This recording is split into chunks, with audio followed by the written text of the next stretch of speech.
Bienvenidos al directo Ecos de la jornada número 11, una fecha en el Campeonato Nacional de Liga donde dos partidos han estado muy por encima del resto, ese encuentro del Sánchez-Pizjuán entre el Fútbol Club Barcelona y el Sevilla Fútbol Club, y ese encuentro impresionante de la Real Sociedad contra el Atlético de Madrid de Pablo Simeone, que a mí me enamoraron los churiurdines, y bueno, muchísimos más temas, ¿no? Se ha aportado la Liga antes de irse al parón. Hemos tenido suerte de una jornada muy completa, obviamente con dos encuentros muy señalados. Sí, y yo es que haré hincapié en el de Anoeta, porque estoy contigo en que me parece de una calidad altísima, porque la Real Sociedad ganó a un buen Atlético de Madrid. No fue un problema. No el mejor Atlético de Madrid. No el mejor, pero un buen Atlético de Madrid, y lo hizo de forma merecida, como decía el Cholo, así que hubo nivel. Sí, un nivel técnico, además unas jugadas fantásticas, muy bonito, fantásticas. Sí. Empezamos con las preguntas y la primera la plantea nuestro amigo Pla, y es sobre el Barça. ¿Puede ser Sergi Roberto, Alejandro Arroyo, la solución del Barcelona para el medio centro?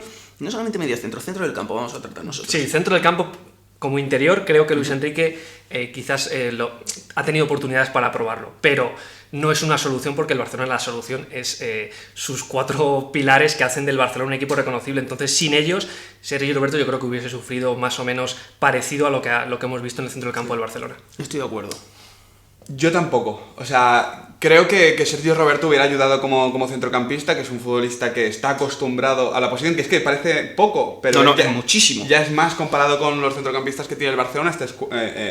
Entiende el idioma, podría ayudar mucho a Busquets. Creo que facilitaría también la entrada de Leo Messi en el centro del campo, porque es un jugador que puede compensar esos movimientos. Lo que pasa es que para Luis Enrique ya es un problema perder a Sergio Roberto en el lateral cuando no está. Entonces, prescindir de él de forma voluntaria creo que no entra en sus planes. No sé, yo es que tengo la teoría de que el FC Barcelona es un equipo que no protege a sus defensores, porque lo que intenta es que no tenga que protegerlos, o sea, que el rival no llegue hasta ellos. Entonces, si el lateral derecho es una debilidad, evita que se note. Sergi Roberto se ha demostrado contra el Manchester City, se ha demostrado contra el Sevilla Fútbol Club, es una debilidad como lateral derecho. Cuando no se nota es cuando no llegan hasta él. Pues entonces, si vas a poner a Alex o a Mascherano o a quien quieras, intenta evitar que se llegue hasta allí. Y creo que con Sergi Roberto de interior, el Barcelona podría realizar un fútbol superior en el centro del campo. Sin Piqué y sin Iniesta, yo creo que no puede evitar que se vean las... Probablemente no tanto, pero desde luego tampoco no tanto en lo negativo como con Rakitic y Denis o Andrés. Desde luego Arda. Podría haber surgido la oportunidad de probarlo, porque sí que es un jugador que, como decimos, es centrocampista y sí que se notaría, pero yo sigo diciendo que la estructura es lo más importante y que creo que sufriría el Barça igual. Pasamos a la segunda cuestión, que es doble, porque es la misma pregunta pero planteada desde dos puntos de vista antagónicos. Aarón Zubeldia dice: ¿creéis que le falta un delantero de referencia a este Sevilla? Para él sí, para él Vieto no lo es, necesita un acompañante de lujo. Y Fernando Pulpillo, sin embargo, quiere rescatar el trabajo de Vieto y dice que está infravalorado.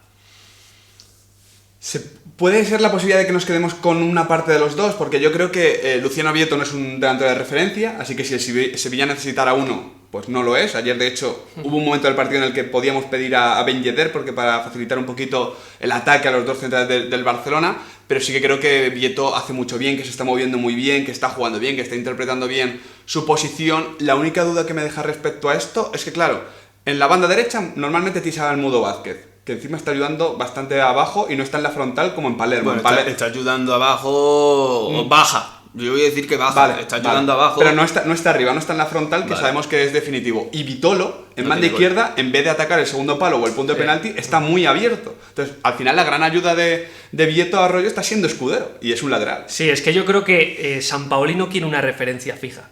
Yo creo que siempre ha querido referencias móviles, ese no es el problema. Su gran Chile tenía a Vargas y a Alexis. Claro. Bueno, pero yo creo que precisamente Vargas hacía un poquito más de referencia que... Pero era muy móvil, pero caía más referencia que Vieto. Caía mucho a las bandas. Yo creo que Vieto es un jugador muy de Sampaoli, pero yo no diría que le falta al Sevilla una referencia. Al Sevilla le falta un goleador, porque Vieto no es un goleador. Entonces, es verdad que si no tienes ayuda en las bandas para llegar, y si Vieto no es un cazagoles, pues sí que es verdad que el Sevilla, si tuviese más gol en su 9, daría un salto evidente. O en sus extremos. Claro. Es que Vito el año pasado marcó 2 goles. O en el centro del campo, es que has perdido hasta Iborra en esa conjunción, o sea, se nota.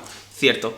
La pregunta de Ana Cutillas no es una pregunta, o sea, es un ruego, porque encima pone así el simbolito. Dice, eso es lo que te ha gustado de la pregunta. Sí, totalmente. Dice, lo del Atleti es que nos está maravillando y que está puntuando menos que nunca. ¿Eso por qué es? Bueno, yo creo que las dos derrotas en Liga, que han sido fuera de casa y entre dos equipos muy buenos, y que jugaron muy bien. Eso es, haciendo dos partidos muy buenos, yo creo que pueden crear un punto de partida en el Atlético de Madrid de cara a que cuando juegue un partido importante, a cómo va a ser el Atlético de Madrid, qué Atlético de Madrid va a ser. porque eso lo tenía muy claro en temporadas anteriores, partidos importantes, iba al detalle ofensivo, cerraba un poco su portería, muy firme, y ahora no, ahora están teniendo esa duda de qué es lo que tiene que hacer cuando enfrenta equipos de ese nivel, y yo creo que es un poco la duda de Simeone. Sí, es que yo no sé si es porque no ha querido o porque no ha podido, pero el Atlético de Madrid que salta a Sánchez Pizjuán o a Anoeta no es el Atlético de Madrid que nos maravilla, sobre todo en el Calderón, con ese volumen ofensivo, con esa intención de tener más el balón, de vivir más en campo rival. Hombre, en el Pizjuán es verdad que el inicio fue positivo con las contras de Gameiro, que incluso Gameiro contra la Real Sociedad por cuestión de velocidad inquietó en la primera parte, pero a mí no me pareció la misma idea. Entonces, en ese grado de indefinición o de continuidad o simplemente de la rutina táctica y emocional de la forma de enfrentar los partidos, pues se puede explicar un poquito eso, pero yo incidiría en lo de Arroyo, es que se ha enfrentado a dos equipos muy buenos. Claro, es que es eso, es que yo no creo que tenga tantas dudas, Arroyo, es que a lo mejor a Simeone le están definiendo los partidos normalmente los rivales y de repente te llega la Real Sociedad o el Sevilla, te asume más posesión y entonces tú dices, es que no me la están regalando como me la está regalando Osasuna. Entonces no sé si es por eso digo que cuando el rival tiene más la pelota que el Atlético de Madrid, el Atlético de Madrid ahora mismo como que está viendo que le están faltando piezas. Nivel defensivo en campo propio de falta. Eso es. Eso es evidente. Hay una falta de medio centro específico. Exacto. Y eso está redundando en que cuando tiene la pelota, pues vemos que, claro, exactamente. O sea, que o entra un medio centro o tiene que tener el balón. Yo creo que sí. Esa es un poco la duda. Esa es una buena duda. La duda no. Esa es la conclusión, claro, de Alejandro Arroyo. De hecho, es curioso. O entra un medio centro o quieres tener el balón, que normalmente podría ser las dos cosas a la vez, pero... Pues pasamos a hablar no de un medio centro, sino de un tío que se pone muy cerquita del de su equipo y que juega de maravilla. Es Manu Trigueros y es Javier Ortega quien quiere que hablemos sobre él. Se pregunta incluso si hay centrocampistas españoles a su nivel en este momento. Supongo su nivel de inspiración. Sí, yo creo que en ese corte Yarramendi y Roque Mesa nos está gustando mucho, también Jonathan Viera, que pues es un atacante, un centrocampista en general, pero la verdad es que Manu Trigueros, por el nivel de incidencia que está teniendo, incluso acierto en el disparo, porque ayer dejó otra vez un golazo espectacular, está siendo una parte clave, lo comentamos ayer, como dices, en las gaunas, y además es que es la parte más beneficiada no solo de la llegada de Fran Escribá, sino del sistema que está montando Fran Escribá, porque es que tiene todo el carril para hacer su fútbol. Sí, yo creo que no hay muchos centrocampistas al nivel de Trigueros, y a mí personalmente... Para mí es que es Narri y Trigueros, son los dos centrocampistas de la temporada por ahora. Sí. Y junto a Nasri iba a decir, a mí es el que más me está gustando. Suscribo lo que ha dicho Quintana porque en clave Villarreal está siendo importantísimo y yo creo que es el jugador ahora mismo del submarino. Vamos, sin ninguna duda. Pues a quien le interese profundizar en este tema, ayer en el programa de Las Gaunas, en el podcast que le dedicamos a la Liga Española, estuvimos como 15 minutos hablando únicamente de por qué Trigueros está jugando tan bien. O sea, y nos pusimos más o menos de acuerdo. Sí, y nos dio para ello. O sea, estar hablando 15 minutos del mismo hombre... Y había para más, ¿eh? Y había para más. Y además Arroyo esquivó una pregunta, en fin, no os lo cuento. Muy fea, de forma, como hace Arroyo. Seguimos, Arroyo, hablando de centrocampistas que juegan muy bien al fútbol, los de la Real Sociedad. ¿Qué opináis del juego desplegado por la Real? Se pregunta G.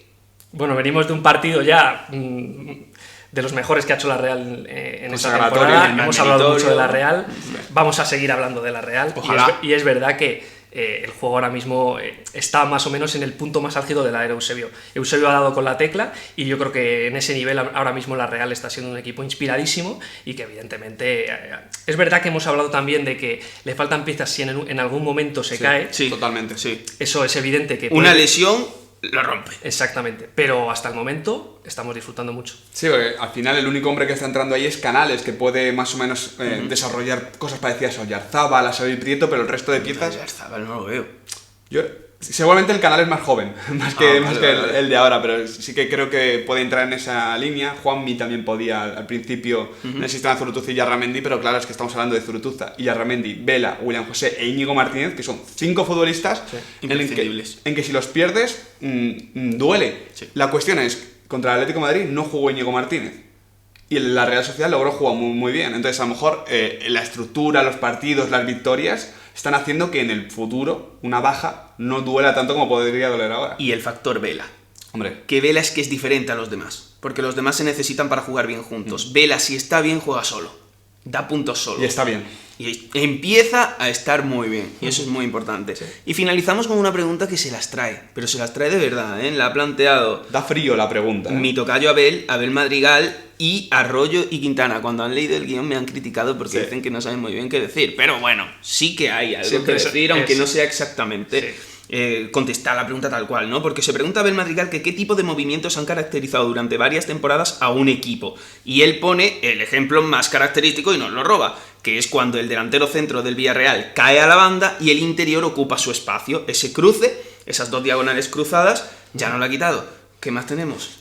No hay mucho porque en general la liga tiene el problema de que año a año pues es verdad que se hace un trabajo muy bueno, pero ese trabajo se pierde porque los equipos tienen que vender muchos jugadores, se cambian mucho los jugadores de un año para otro y eso nos deja que no hay tanto asentado. Evidentemente está el caso del Barça, que en los 2 últimos años sí que es verdad que a través de Messi y todo lo que genera él, exactamente, hacia Neymar, hacia Alba, sí que es verdad que es muy característico, pero hay poquitos ejemplos más. Sí, es que al final es casi una cuestión de jugadores, porque los movimientos de Benzema cuando estaba primero con Mesut Özil y luego con Cristiano Ronaldo, yo creo que el Ronaldo Benzema claro, sí que se mantiene. es el más paradigmático, sí, por eso te digo, pero ya casi es una cuestión de jugador, no es tan táctico como lo de Villarreal, que es que además es un ejemplo que yo creo que no hay en Europa, o sea, un club con esa identidad, con esa escuela, con ese trabajo entrenadores, que es verdad que bueno, tuvo... quizá Borussia Dortmund también tiene cierta relación. Sí, cierto, pero el punto de interrupción entre Marcelino y el resto, pero que al final es la misma idea, pues habla de que, por un lado, el Villarreal es un club con una idea asentadísima y que eso le potencia, y luego que la Liga es la competición de la adaptación. Sí, esto es un ejemplo. Y que nos adaptamos rápido, y eso está de maravilla, ¿no? Sí. Nosotros vamos a poner fin a este programa, la semana que viene no hay Liga, pero sí habrá Directo Ecos. Entonces, ¿qué es lo que vamos a hacer? Pediros desde ya,